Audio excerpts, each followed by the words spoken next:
Good afternoon and welcome to the Tuesday, September 27th, 2022 Public Works Committee meeting. Now it's time for a roll call and determination of quorum. Lehman. Here. Evans. Here. Roberts. Here. Ham. Here. Stroman. Here. A quorum is present. Thank you. And now it's time for adoption of the agenda. I have a motion to adopt by Councilman Lehman, a second by Councilman Evans. All in favor? Aye. All opposed? Motion passes. Now it's time for general public comment. This is a time for members of the public to discuss or express concerns to the committee on any issue not limited to items on the agenda.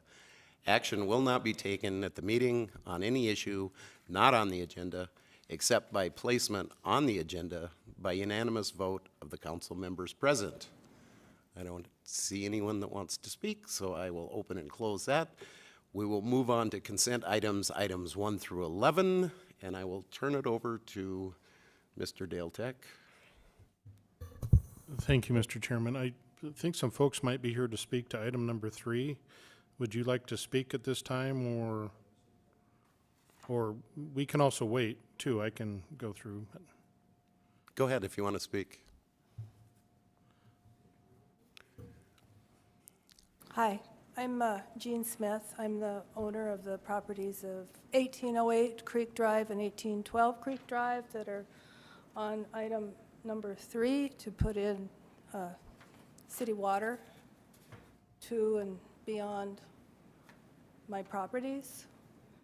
And I guess it's a done deal in the fact that I need city water, and I guess it's hopefully going to happen if you guys give the final okay.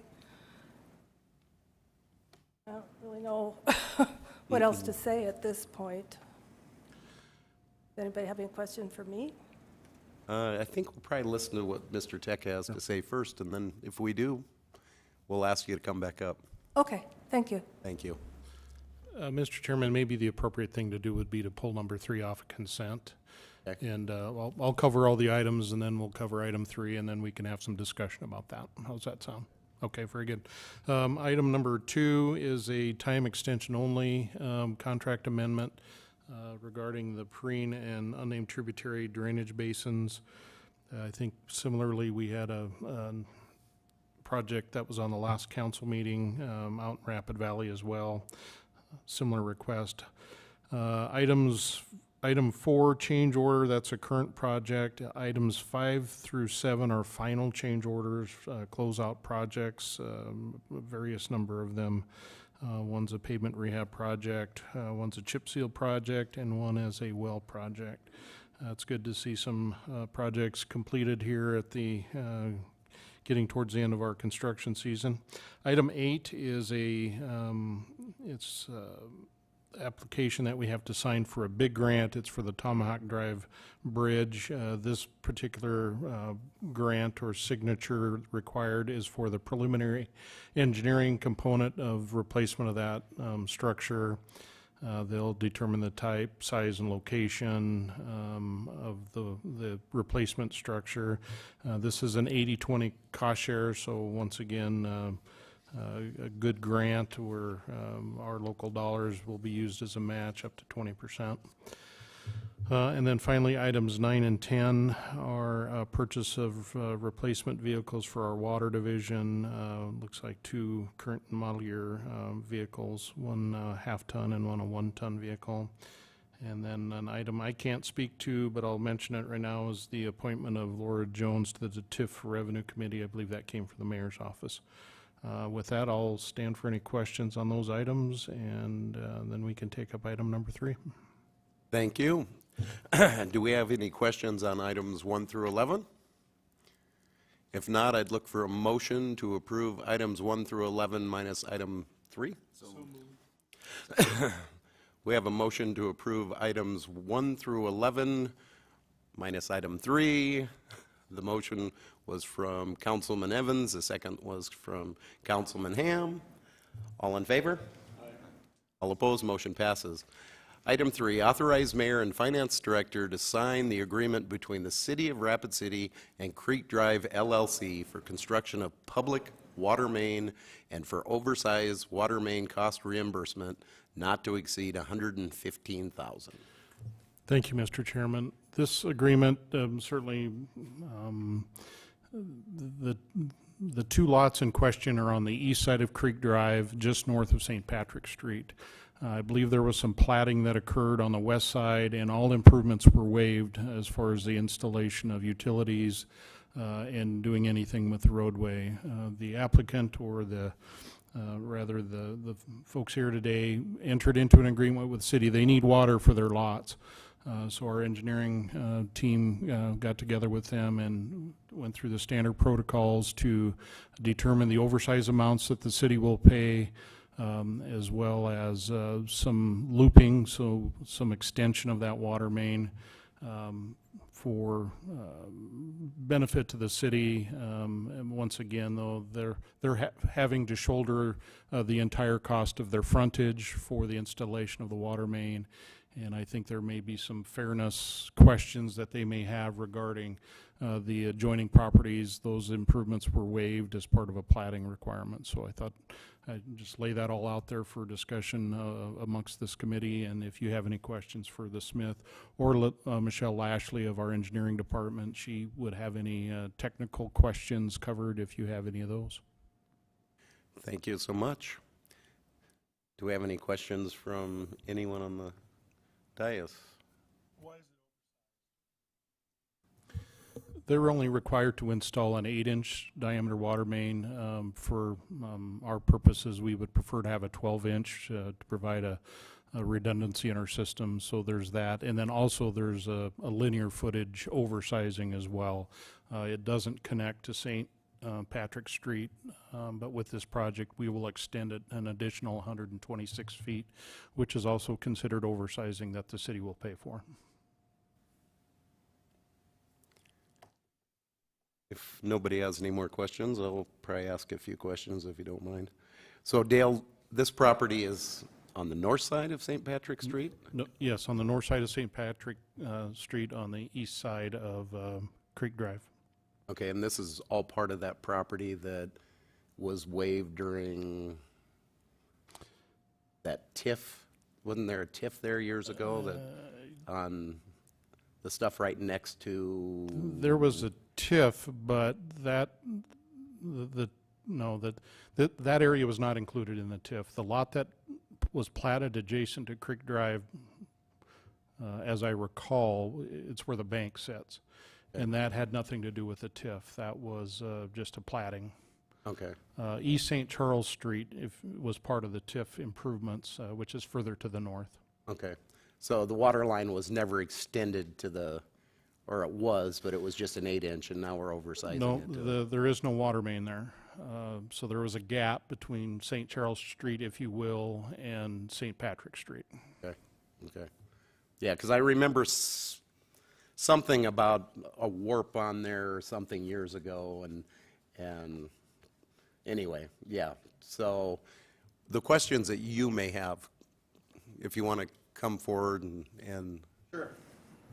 Thanks for Dale's input. Thanks for Dale's input on that project.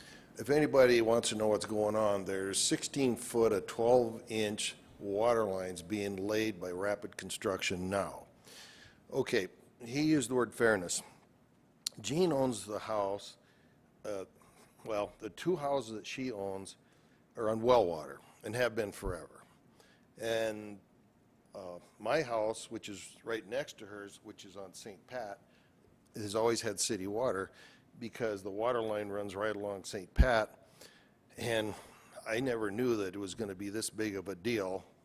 We're life partners and we live in the same house there on Creek. But as this thing unfolded, we saw the bank, Dakota Star, get a permit to tap into St. Pat, which is just like right there, a little cut of concrete and away they go. But she's being required to bring the main up 12-inch from clear down and finish it. That's what the city wants, and that's their job, to finish that loop all the way up to St. Pat. And I think the thing that's been stressful for Jean here, because the estimates have been running like 150,000. Now, the city has stepped in to help share the cost because a normal water line is like 8-inch or something, and they want this, and the city wants a 12-inch. So mainly our question is, how did the bank not have to bring that water line up, and then anybody that wants to tie into it, because that's how the sewer line was.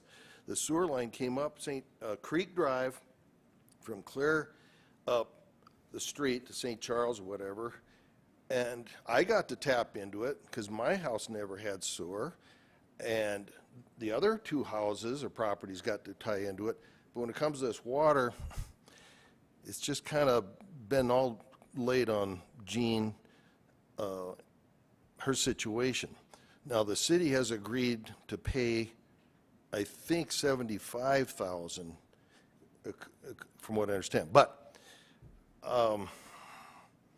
it's just, I'm just explaining the problem of just getting water. In fact, when we had a meeting with the staff, we said, I don't get it. There's water over there, there's water over there, and there's water over there, and we can't access city water to houses that are still on well water, and they're almost, it's getting to the point where they're not really usable or drinkable. And then recently electricity went down for a little bit, and there's no water to her house. So if you guys have any input on there, any questions, go ahead, but it's been stressful. And what's interesting is I talked to Rapid Construction, they're down there, and I said, why are you guys doing this when you don't have an agreement yet? And they said, because it's going to happen. Well, I sure hope it does, because they're down there digging now. So this agreement, this contract between the city and her, it's beyond my pay grade. I've never had a situation like that. But anyway, it's not an assessed situation. Somebody has to pay, and somebody has to share in the cost. And I'm grateful that the city's willing to share the cost. But it's still a really expensive endeavor to put city water to 2 small properties. She lives in one of them, and the one that she fixed up, she rents out. So that's the story. Is it fair? In my estimation, a little towards the unfairness. And she was never informed as to what was going on. And the bank, from what I understand, it's called a credit union. When they plopped down on the corner of Creek and East St. Pat, from what I understand, there was a recommendation to have them finish that loop, and then everybody could tie into it. But that recommendation, from what I understand, was overruled. And so the can got kicked down the road, and Gene's here's the can. So anyway, any questions? I don't know. This has been basically a 1.5 year project just to get water, city water. So, Mr. Evans, do you? Well, yeah, and this is another example of why we need to change the model for how the infrastructure is built in the city, and we've been talking about this for several years.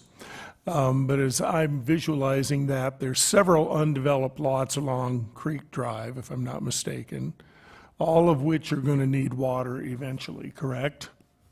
pretty much, yeah. So I'm curious, is this, we're charging one lady again to develop for everybody into the future, not just her portion of what she's going to use, and this is a problem that the little guy gets stuck with it rather than the big guy like the bank who could afford to actually do it. And so maybe we need to step back a little bit and figure out another solution for this. So it's prorated in such a way she pays for her percentage, and then as the rest of the street is developed, we assess those people as they come online so that the one homeowner does not get stuck with a tab and everybody else kind of leeches off them. This happens a lot. Yes, So Lance, that would be and my suggestion. excuse me, and one of the things is, like a rezoning or a variance, you get a notice. We didn't have a notice that this was going to happen. If it'd been nice if we'd had a notice, we could say, well, wait a minute. If you're going to make an exception here based on what is recommended, then we should have a say-so. So we're kind of Johnny-come-latelys on this whole deal. And the choice is, and the costs for messing around with this for the last 2 or 3 years has just gone ballistic. Even when there was a delay on this, Rapid Construction sent a letter. She's got a file of letters going back and forth between Renner and Associates and the city and Rapid Construction. They had a letter that says, because of the delay on this project, the cost of materials now has gone up again. And it's just like, okay, so it's been complicated and kind of difficult. So there you have it. There should have been some input on that, but there wasn't. So Thank you, Mr. Tech. Just some clarification on the limits of the project. The Smiths are only responsible for the frontage of their lot, so they're not extending beyond that. The city is paying that oversized amount. So the real question is, they're paying for both sides of the road. Right. So that's the question of fairness. They're having to install the water main, and it's only for their benefit, and the people on the other side of the road in the future can utilize that. So that's really the issue at hand, I believe. it's a good news, bad news story. Everybody wins. Just, is it fair for all parties? Fine, you know, that's for you guys to discuss. And in the future, when you're faced with a lot of complicated things when it comes to development, I see it all the time. I mean, but anyway, any questions that I can answer? You got anything, Gene? So what initially instigated this? Was it because you wanted city water at your Yeah, property, or right. was it? Yeah. Okay. Her houses are on well water. Okay. Gene? Safety reasons. Okay, here we go. Safety reasons, reliability reasons. I grew up on a ranch in Harding County, and I know what it's like not to have water when the wind doesn't blow. And I found out the other day I know what it's like not to have water when the pump doesn't pump. So it's kind of a big deal right now in modern America that I have safe, clean, reliable water. Thank you very much. Dale, so is this going to end up being an assessment project where the No, frontages are? This is an oversized agreement, so they're doing the project, and then we will reimburse them what we've agreed to reimburse them for, which is the oversizing, the diameter oversizing, and then the length oversizing. I believe that's the way it's structured, so. Okay. One more question. So basically, and I think this has already been said, but the only issue we have here is this person having to pay for the other side of the street now. Is there a way that the city covers that and we assess the future developer of that side of the street instead? Obviously, people have to pay for what they need for their frontage, which seems fair. But if we're going to have it on both sides, they shouldn't be acting as the bank for a future developer, is my point. And by the way, we still have our ranch in Harding County. Hang around and find out who you are. Thank you. If you, Michelle looks like she's ready to speak to that. I'll let her. Go ahead. Yeah, the bank property is connected to city water, and per South Dakota's codified law, we cannot assess them any fees for any additional cost for water service. There is a property to the north that may have some frontage. I don't think there's very much. That is undeveloped currently. If they connect to water prior to a construction fee going in place, we couldn't assess that to them either, or we couldn't collect fees on that. So there might be a small portion we could recoup from another property owner. Okay. Mr. Stroman, you have the. Thank you, Chair. I just kind of want to follow up on what Mr. Evans asked about, you know, is there any way we can assess? And I guess we, as I understand, we can't assess on the other side. But there's also been some talk about fairness, I guess. And I wondered if the Smiths would like to propose something that they think is fair and see if we can work something out, or I guess I'd just throw that out there for them if they want to address what they think would be fair in their minds.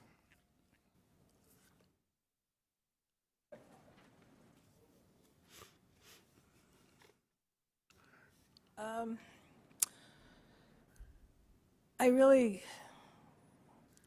reason we come to you folks, because you know the ins and outs of it, obviously, I'm in the position I'm in because I was pretty clueless when I started all of this.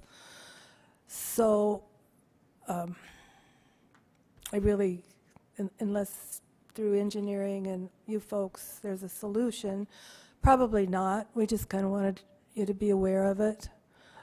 I will add one thing that's also a benefit to the area, future community, maybe even the people up the street, could be water pressure. The water pressure on St. Patrick's Street is incredible coming into Bob's house. You even got to be kind of careful it won't blow something off the, open up the hose, but that's going to be an advantage to anybody that's up the other direction as well. So I'm glad that you guys at least approve, or will approve, hopefully, to do this project so that we can get it done before the snow flies. And thank you for hearing us.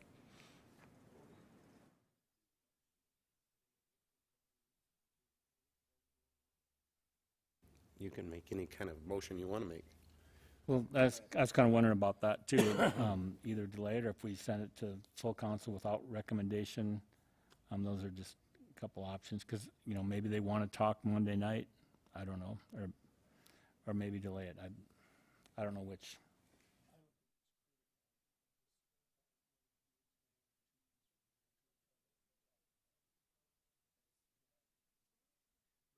Dale, the project is already underway, correct? They're working on this right now? I believe so. I believe they've started.